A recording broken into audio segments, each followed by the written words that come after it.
اچھا علامہ صاحب، اس پہ موضوع پہ میں چاہ رہا ہوں تھوڑا آؤں ڈیٹیل میں، کہ اگر کوئی بندہ ایک غلط کام کرتا ہے، مثلا ایک مدرسے میں اگر کسی نے کسی بچے کے ساتھ زیادتی کی، اب اس پہ بعض دفعہ وہاں مدارس کے لوگ یہ دلیل دیتے ہیں بھائی دیکھو فلاں یونیورسٹی میں بھی تو واقعہ تو ہوا. بھائی یونیورسٹی بھی غلط کر رہی ہے، تو آپ اس کا مطلب یہ ہوا کہ اگر ایک شخص برائی کر رہا ہے تو دوسرا اس لیے برائی کرے کہ وہ برائی کر رہا ہے. اور مدارس اگر کی ذمہ میرے داری زیادہ مدرسے نہیں میں بنتی. غلط ہوگا تو وہ بھی غلط ہے، یونیورسٹی میں غلط ہوگا تو وہ بھی غلط ہے. مدرسے کا زیادہ غلط نہیں ہے، ہاں، اس پہ کہ میرے داڑھی اوپر ذمہ پگڑی داری زیادہ ہے. ذمہ داری زیادہ ہے.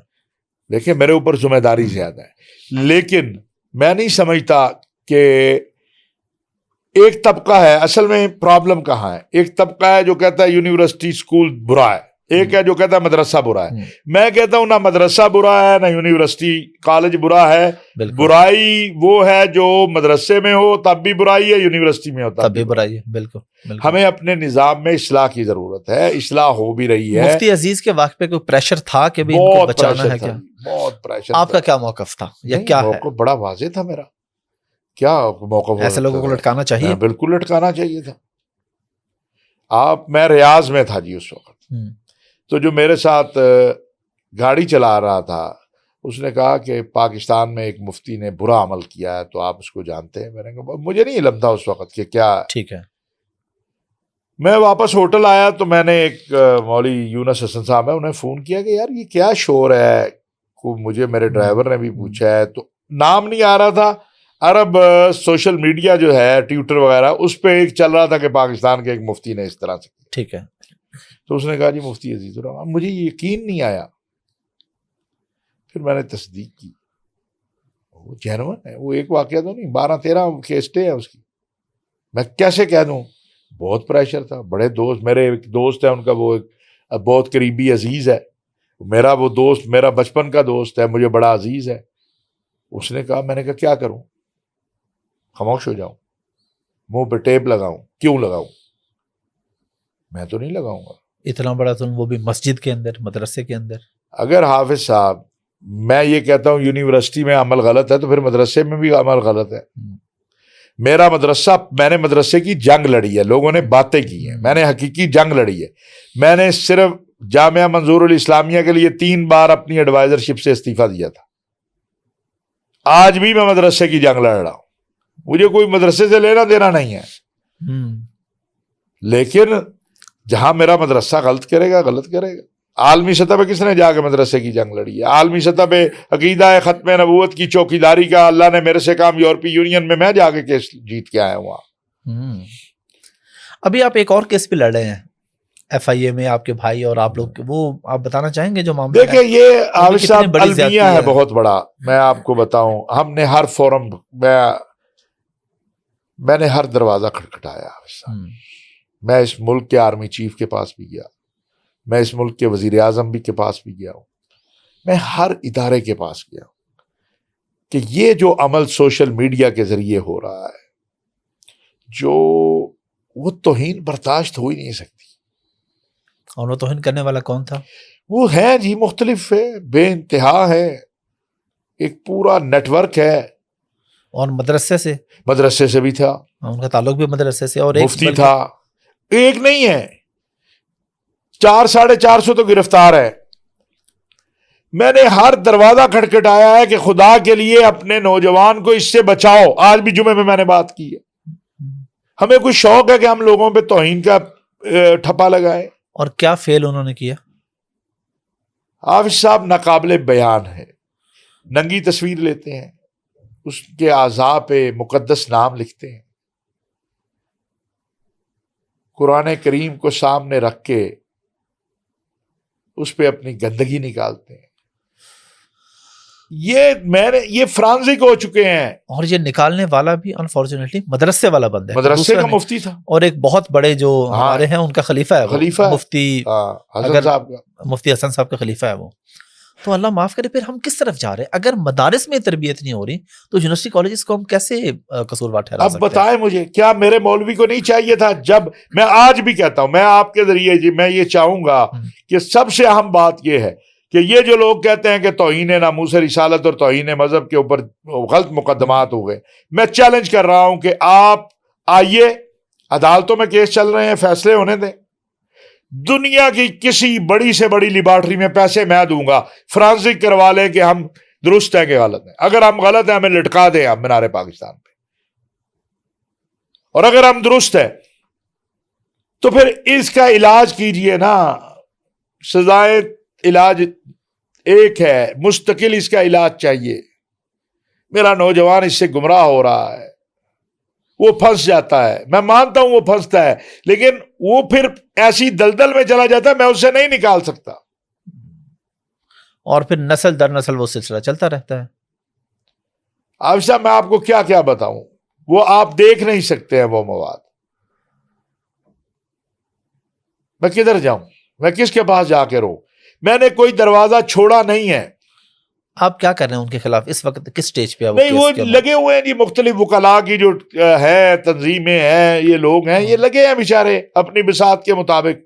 لیکن یہ تو مستقل ایک کوئی میں آپ کے ذریعے آئی ٹی کے ماہرین سے کہنا چاہتا ہوں کہ اللہ کا واسطہ ہمارے ساتھ دو، ہماری مدد کرو، یہ رک سکے کام.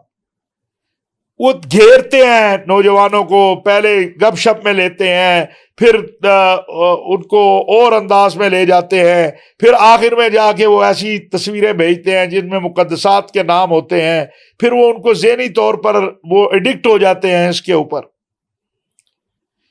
ایک بدبخت یہاں ایف آئی اے نے پکڑا، اس کو دورے پڑتے تھے، اور دورے کا علاج کیا تھا؟ وہ کہتا مجھے قرآن لا کے دو. اب بتائیں میں کیا کروں؟ آگے بیان کرنے کے قابل نہیں ہے بات. حافظ صاحب مجھے خوف آتا ہے آج میں کہ پتہ نہیں ہمارا اللہ ہمیں معاف کرے، ہم نے مصلحت اختیار کی.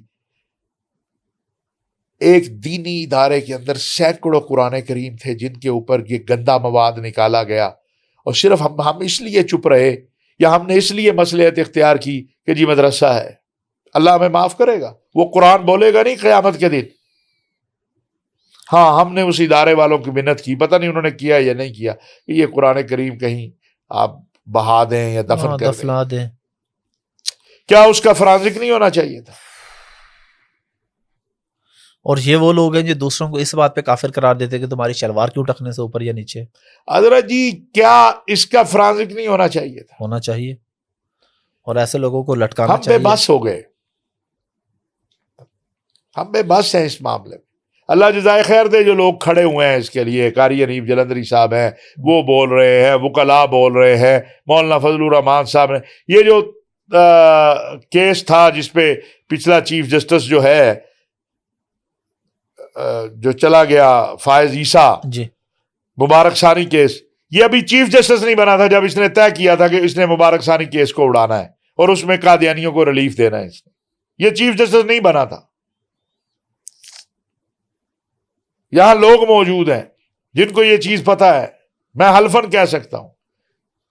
او بھائی اس ملک میں لوگوں کو جینے دو، خدا کا واسطہ ہے. میں سمجھتا ہوں حافظ صاحب جو کسی پہ توہین کا غلط الزام لگاتا ہے اسے بھی مینار پاکستان پہ لٹکا دو، بالکل، اور جو توہین کرتا ہے اسے بھی لٹکا دو. میں ساتھ ہوں آپ کے. بالکل. لیکن دھونس، داندلی، پراپوگنڈا، باہر کی امداد اور مرزا مسرور کے پیسے لے کے خدا کا واسطہ ہے اس ملک میں آگ نہ لگاؤ.